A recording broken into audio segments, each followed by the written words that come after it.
በአንድ ድንጋይ ሁለት ወፍ በሚል ርዕስ የተሰራ ጽሑፍ ነው።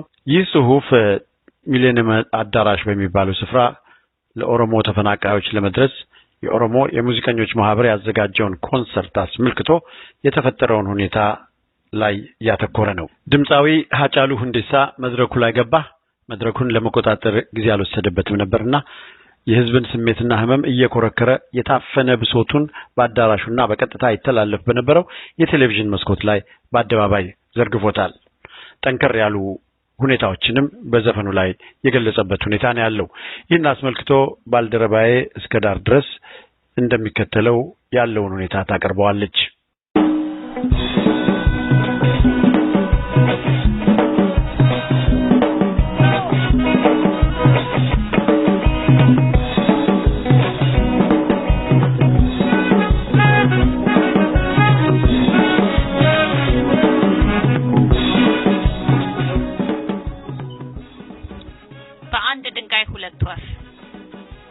እንደሚታወቀው ከሶማሌ ክልል ከሚባለው የአሊ መሐመድ አብዲ ግዛት በወያኔ ትግሬዎች የጦር ጀነራሎች አዝማችነት በኦሮሞዎች ላይ በደረሰው ጭፍጨፋና ስደት የተነሳ የኦሮሞ ሙዚቀኞች ማህበር ያዘጋጀው ድግስ በሳምንቱ መጨረሻ ላይ በሚሊኒየም አዳራሽ ተከናውኗል። በዚህ የእርዳታ ማሰባሰቢያ ምሽት ላይ ድምጻዊ AcaaluuHundeessaa ጀግና የሚል መወድስ ተችሮታል። በዚህ አዳራሽ ውስጥ የኦህዴድ ባለስልጣናት የተባሉ ሁሉ ተገኝተውበታል።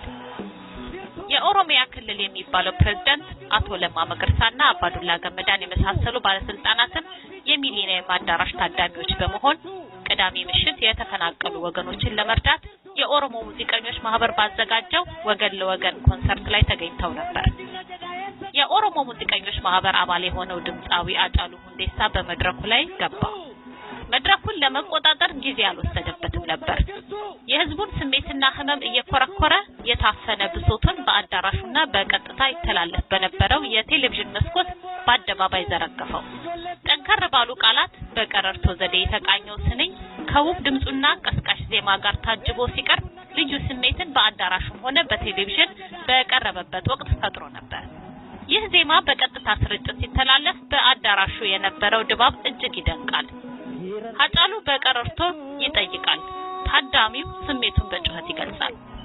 የኦሮምኛ ቋንቋ ባልችልና የሚለውን ነገር ሁሉ ባልረዳ ኖሮ ይጸጽተኝ ነበር ሲል የአዲስ አበባው ዘጋቢያችን የራሱንም ስሜት ገልጿል።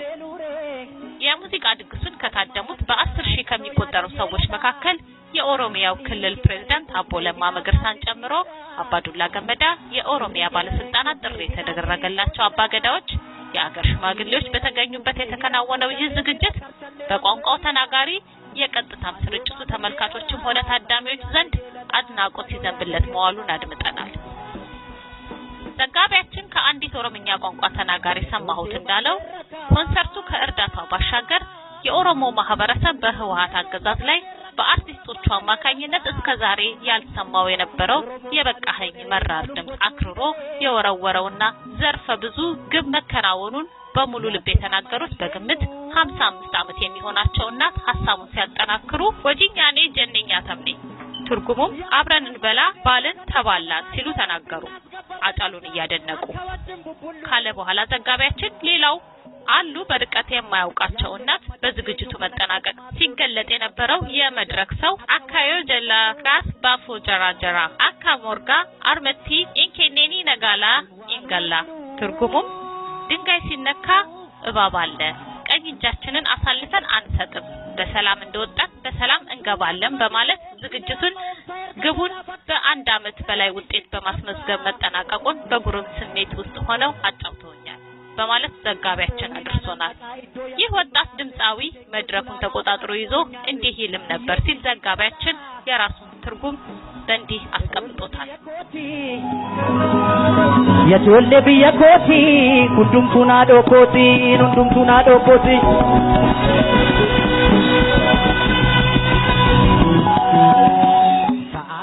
ሸልል ሸልል ይሉኛል ምኑን ልሸልል እኔ ቅሊንጦ አይደለም ወይ ቃሊቲ አይደለም ወይ ከርቸል አይደለም ወይ አምቦ ከርቸል አይደለም ወይ መኖሪያው ይወገዴ የፈረሶቻችንን ዝና የጀግኖቻችንን ዝና አድዋ ላይ ይነገረና መቀሌ ላይ ይነገረና አብሮ መኖር ይሻላል ብለን መከባበር ይሻላል ብለን እስከዛሬ ታግሰናል።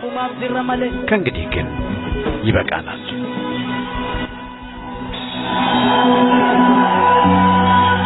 ሐረርጌ መንጫ ቀራ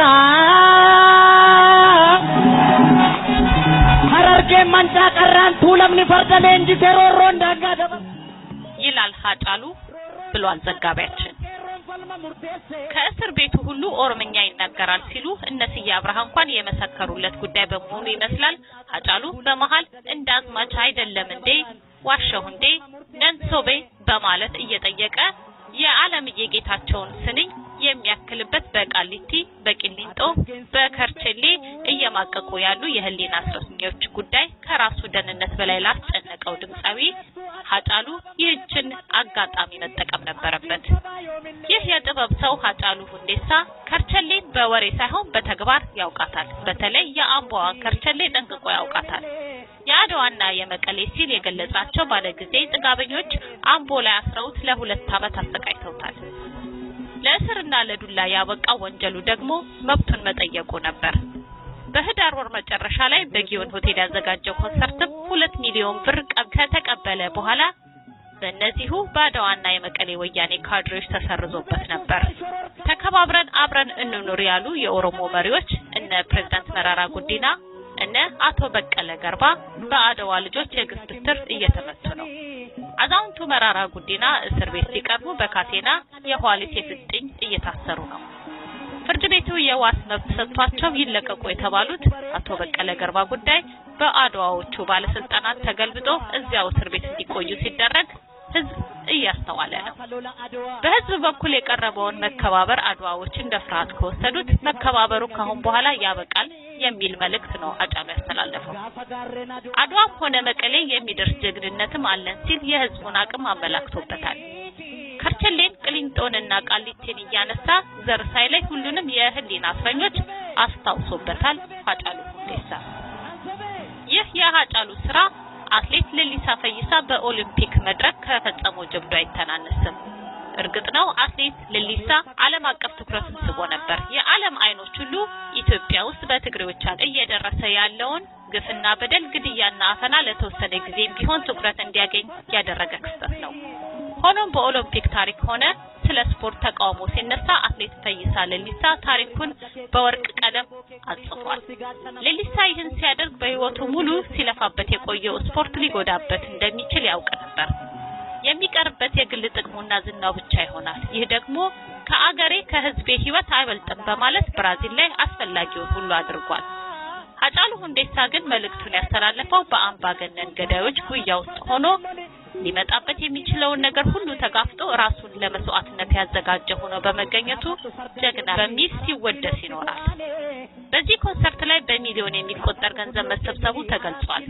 በዚህ መንገድ ወገኖቹን ረድቶ የህሊና እስረኞችን ከአምቦ እስከ ቅሊንጦ አስታውሶ የህዝብን እውነተኛ ብሶት በአደባባይ ገልጦ ቢታሰርም ታሪክ ሰርቷልና ምንጊዜም አይቆጨውም።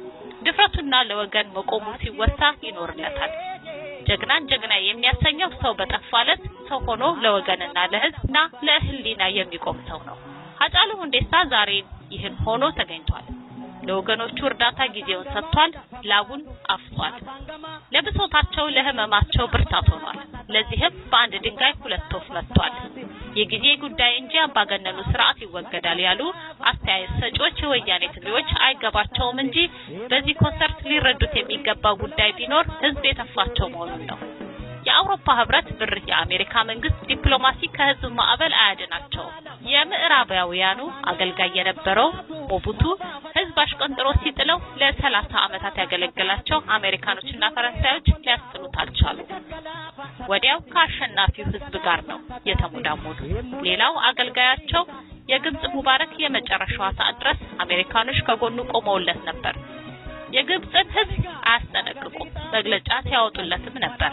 የአሜሪካ የፉርኖ ዱቄት እርዳታቸውንም አቁመን ህዝቡን እንቀጣለን ሲሉ በተደጋጋሚ ሲፎክሩ ነበር። የቁርጥ ቀኑ ሲመጣ የሙባረክን ኃጢያቶች የ32 ዓመታት ግፎች ለማውራት ቀዳሚዎች እነሱ ነበሩ። ይህ የሃጫሉ ሁንዴሳ ኮንሰርት በዩኒቨርሲቲዎች የተነሱ የትምህርት ማቆም አድማዎች፣ የህዝቡ ከያቅጣጫው የሚፈነዳ የህዝብ አመጽ፣ የብሔሮች እርስ በርስ መጋጨት፣ የስፖርት ጨዋታዎች አቅጣጫ መሳት፣ የውጭ ንግድ መዳከም፣ የኢንቨስትመንት መሞት የሚያሳያቸው ሁኔታዎች አሉ። እንደ ጅቡቲ አይነት የጎረቤት ሀገር የኢትዮጵያን አስጨንቃ የወደብ ዋጋ መጨመር